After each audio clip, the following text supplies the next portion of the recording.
Oi, tudo bem? Meu nome é Ana Paula. Eu sou aluna do Programa de Pós-Graduação em Ciência e Tecnologia de Alimentos do IFMT Bela Vista. Eu vou trazer aqui algumas informações referente a um artigo que traz sobre uma técnica estatística e sendo uma atividade avaliativa, da disciplina de Estatística Experimental aplicada à Ciência e Tecnologia de Alimentos, que o professor responsável é o professor Edgar Nascimento. O artigo, então, que eu trouxe aqui para vocês tem como título Análise de componentes principais aplicada à ciência de alimentos, um estudo de caso com Pequi. É um estudo que foi desenvolvido na Universidade Federal de Viçosa, no qual eu cito aqui os autores, e que foi publicado em um evento de iniciação científica no ano de 2016. Trazendo aqui um resumo, sobre esse trabalho. Esse artigo ele estudou a proposta inicial a avaliar a aplicação de uma análise estatística multivariada na área de ciência e tecnologia de alimentos, com base no método de análise de componentes principais, a fim de verificar sua potencialidade para a explicação e interpretação dos resultados de uma pesquisa experimental em que trabalhou com o microencapsulamento do extrato de Pequi, que é um fruto do cerrado. Trago aqui para vocês uma introdução, referente ao assunto. Quando se diz, que vai se trabalhar com um projeto científico, por exemplo, é necessário que sejam aplicadas ferramentas específicas que contribuam com a tomada de decisão, referente aos resultados obtidos e quanto à aplicabilidade desse estudo. Para isso, existem vários métodos estatísticos que podem ser aplicados, Mas, quando a gente trata da área que é direcionada à ciência e tecnologia de alimentos, pouco se nota estudos que trabalhem com as análises estatísticas multivariadas. E a análise estatística multivariada consiste em um grupo de métodos estatísticos que permite, então, mensurar diversas variáveis simultaneamente, o que é bastante interessante, visto a complexidade das matrizes alimentares e seus subprodutos, ou mesmo quando vai desenvolver um novo produto e é necessário fazer uma análise sensorial, a análise sensorial apresenta uma grande subjetividade, referente à forma que os dados são coletados. Então, é interessante aplicar técnicas que permitam trabalhar com essas variáveis. Esses métodos estatísticos permitem realizar investigações dos dados em que se obtenha uma fácil compreensão do fenômeno em estudo.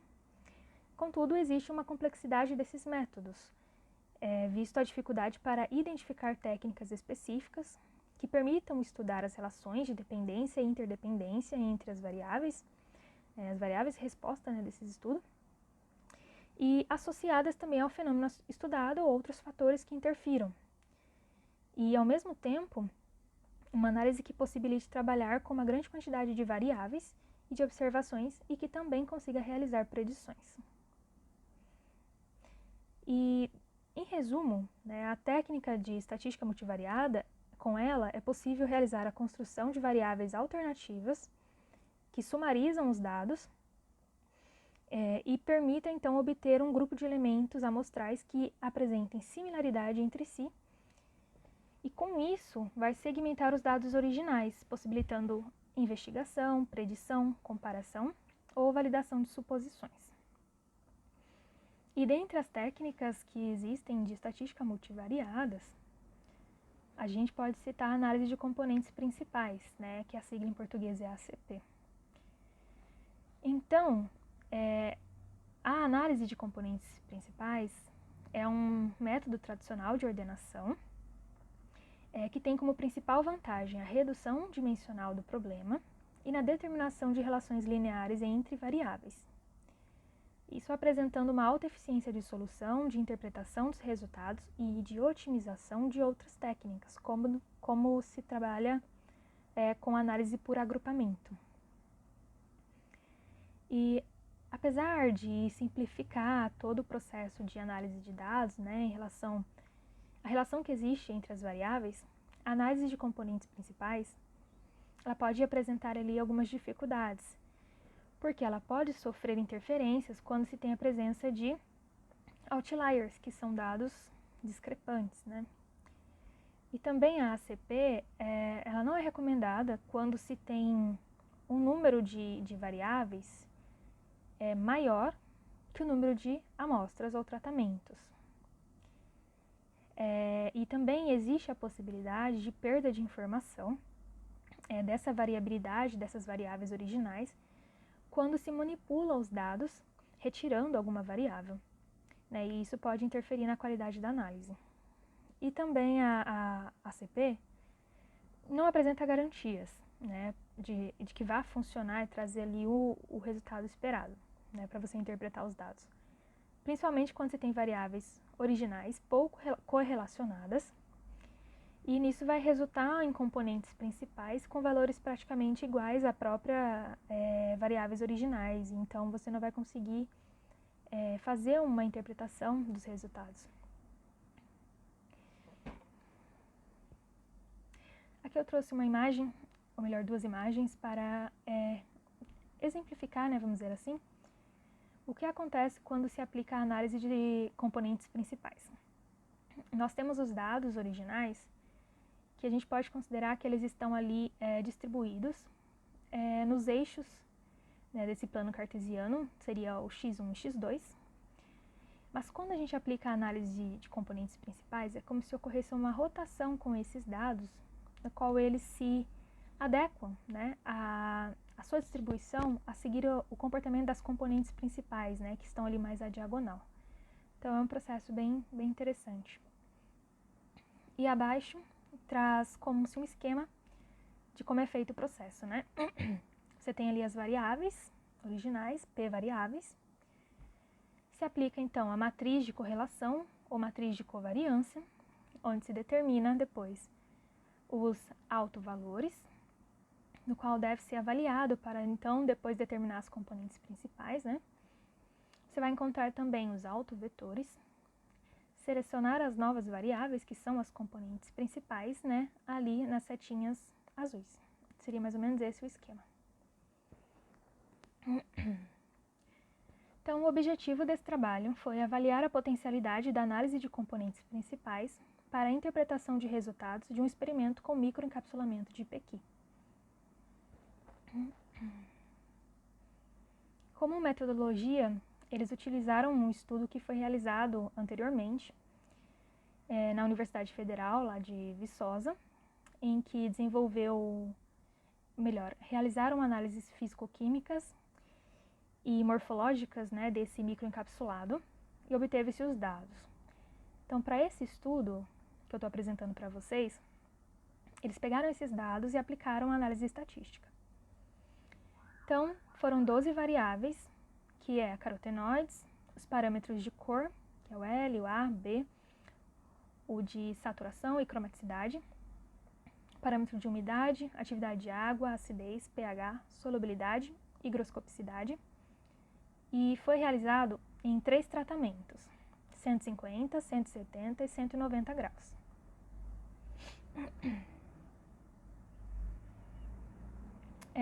Quanto à metodologia, os dados, para que pudesse então ser trabalhado, né, foi realizado a transformação desses dados por meio do coeficiente de variação, mantendo então as variáveis em uma mesma escala de medida, mas com variâncias diferentes, isso seguindo a metodologia de Campana e colaboradores.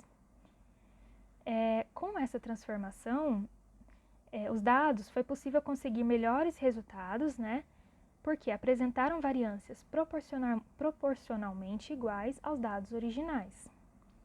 Igual cita aqui, né, informação retirada lá do estudo de Campana.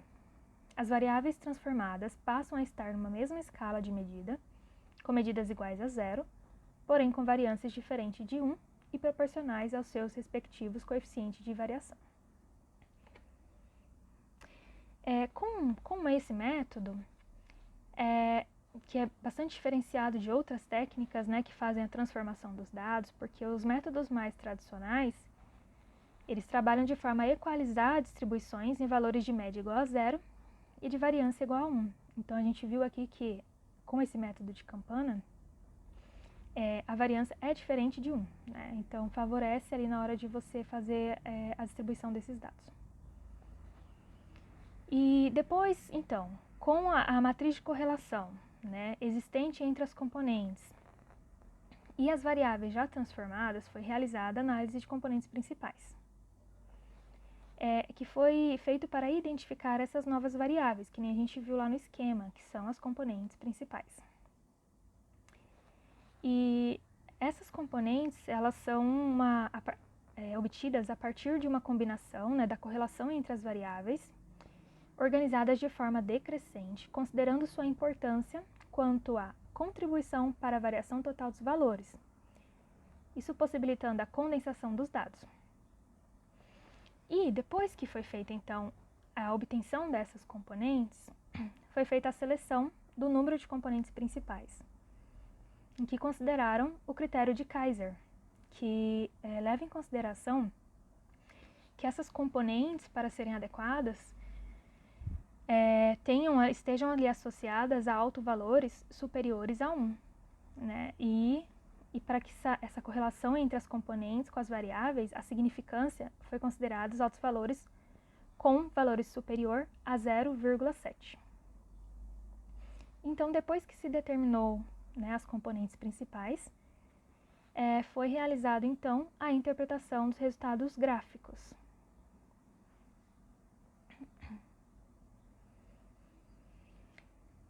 Quanto aos resultados, verificando aqui, esse é o tratamento a 150 graus Celsius, que é o tratamento da figura A. A gente pode ver que devido àquela transformação dos dados, né, eles apresentam ali a mesma medida de escala, né, no círculo de correlações. Então, aqui a gente pode ver que para o tratamento de 150 graus Celsius, houve assim, alguns parâmetros que demonstraram uma maior contribuição para a componente 1 e outros parâmetros para a componente 2. Então, aqui no caso, os parâmetros L, B, umidade, acidez, pH e solubilidade apresentaram contribuição para a componente 1. E carotenoides, o parâmetro de cor A, atividade de água e higroscopicidade, o RUI e croma, apresentaram contribuição para a componente 2. Um fator interessante de se citar aqui é que as duas componentes, elas apresentam valores bem semelhantes, né, quanto à porcentagem de contribuição, né, que explica a variação total do experimento. Sendo que a primeira com 53%, 53,22%, e a segunda com 46,78%. Os autores também trabalham com o agrupamento dessas variáveis. O que é possível perceber que para a componente 1, teve para o lado da correlação positiva, temos ali os parâmetros B, pH, solubilidade e acidez. Isso demonstra que, inversamente a eles, o parâmetro L e umidade teve, então, uma correlação negativa com a componente 1. E o mesmo a gente pode ver para a componente 2, em que os parâmetros A, atividade de água e croma tiveram uma correlação positiva com a componente, que foi inverso a higroscopicidade e carotenoides e o parâmetro RUI, que foi, então, teve uma correlação inversa, né, aos demais.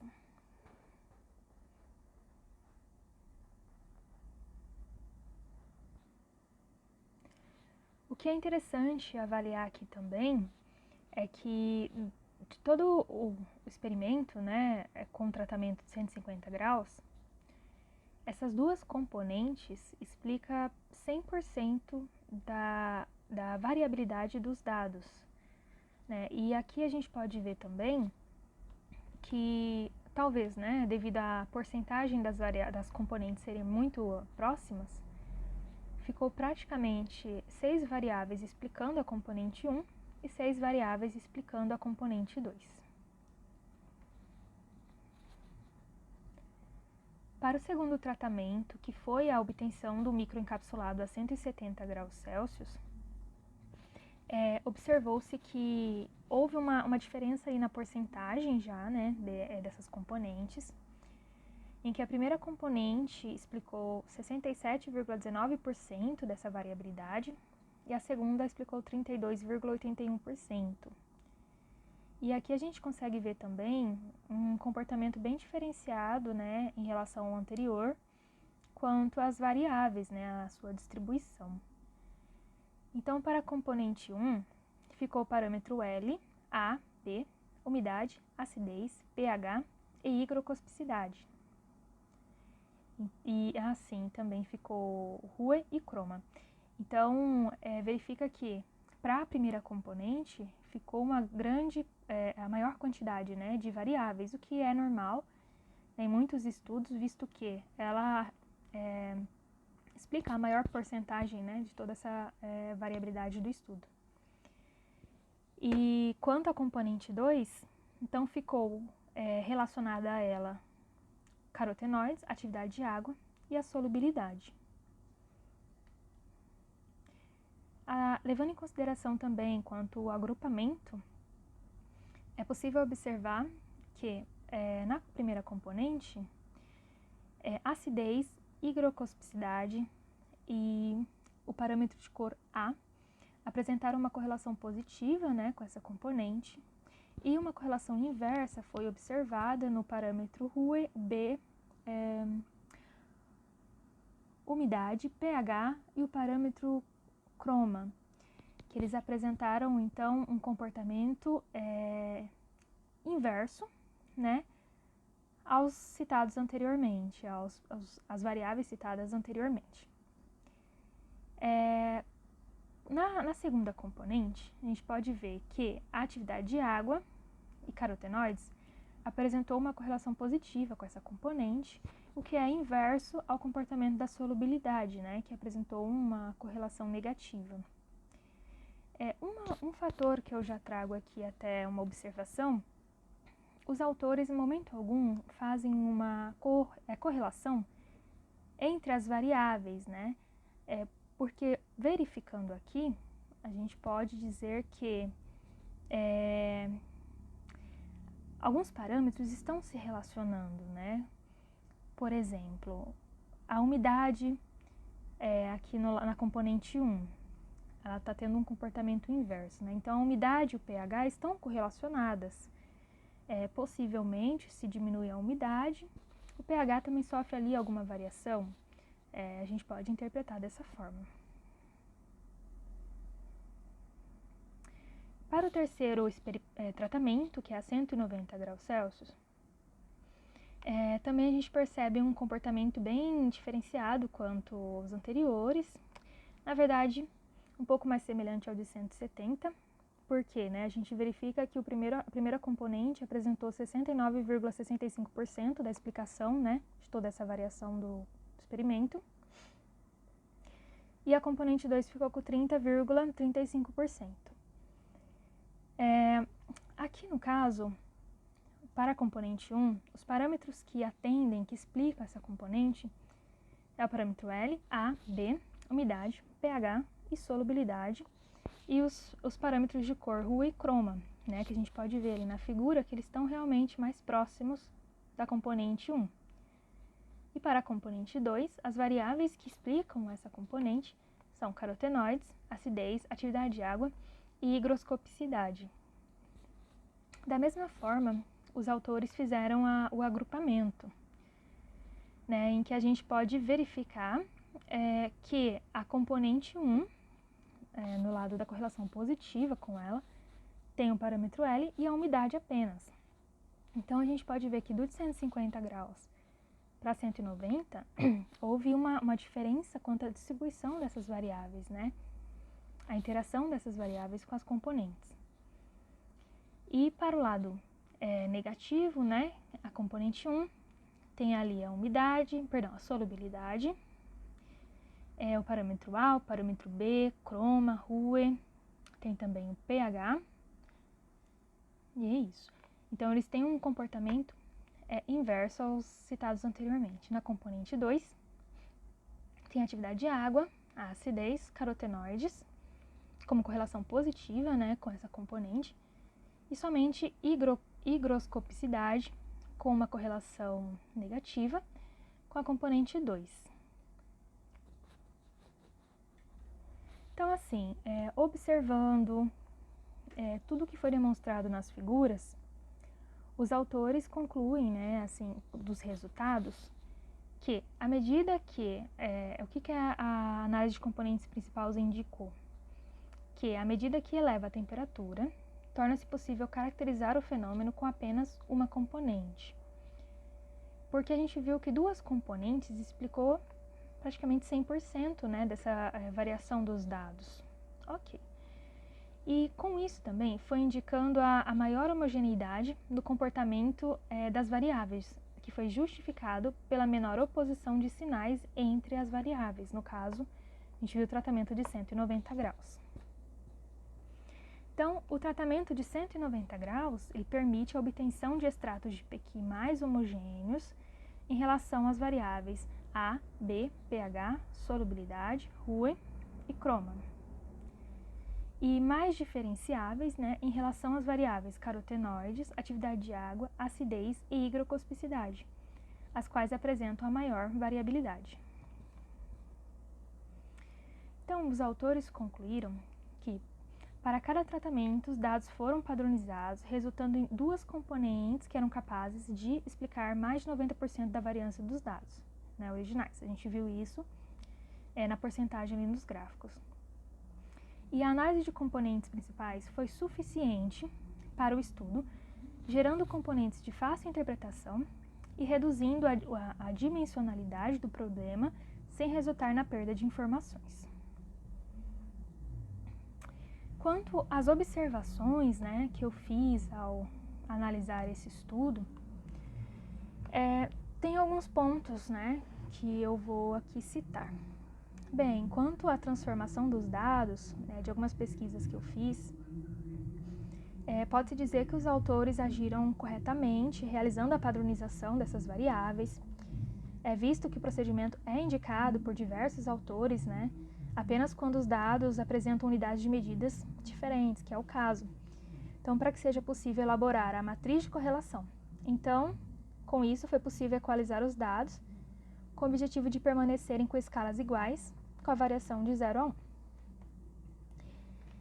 Quanto após essa transformação, eles aplicaram a matriz de correlação, que é um procedimento para se obter, então, a análise de componentes principais. Então, ela foi gerada e, através da resolução da equação, né, característica dessa matriz, foi possível determinar os altos valores e, posteriormente, os componentes principais desse modelo. E quanto ao desenvolvimento da análise de componentes principais, né? Eles fizeram a análise, os componentes principais foram definidos, né, de acordo com o critério de Kaiser, né, cujo alto valor desse componente deve ser superior a 1, né, para que ele seja significativo ali para o modelo. Ou seja, isso representa que a variância desse componente é superior a 1, né, deve ser maior que 1. A análise de componentes principais ela foi aplicada, né, e foi interpretada, ele seguiu corretamente, em que considera que quanto mais próximo da componente estiver o vetor, maior contribuição existe ali dessa variável para essa componente. E também a questão ali sobre a correlação, né, referente entre as variáveis, né, acredito que os autores poderiam ter explorado um pouco mais essa correlação entre essas variáveis, né, durante a discussão, de modo a explicar a interferência de uma variável na outra. E essa correlação está relacionada ao cosseno, né, do ângulo que é formado entre esses vetores. E quanto mais próximo de 1, maior a correlação, né, positiva, e mais próximo de menos 1, é uma maior correlação negativa. Outro fator que eu acabei não citando aqui, eles trabalharam com a possibilidade de agrupamento dessas variáveis para determinar ali um comportamento. Quanto à aplicação da técnica de análise de componentes principais, uma questão que eu vi alguns autores citando é que para aplicar essa técnica é necessário observar quanto ao delineamento experimental, né, de forma que a quantidade de tratamentos seja no mínimo igual ao número de variáveis acrescido de 1, ou seja, que seria a quantidade de variáveis mais 1. Então, nesse caso, não sei se eu entendi corretamente, teriam então que trabalhar com pelo menos 13 tratamentos, visto que eram 12 variáveis acrescido de 1, 13 tratamentos, né? Inclusive, eu até citei anteriormente de que quais as chances, né, da ACP não dar certo é que se não tiver a quantidade de variáveis ou de tratamentos superior à quantidade de variáveis.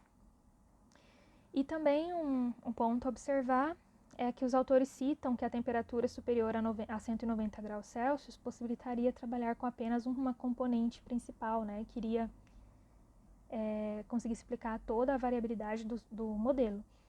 Mas em alguns autores eu vi também que é importante que se tenha ao menos 2 componentes para que se consiga fazer a interpretação gráfica, né? A possibilidade de poder apresentar os resultados.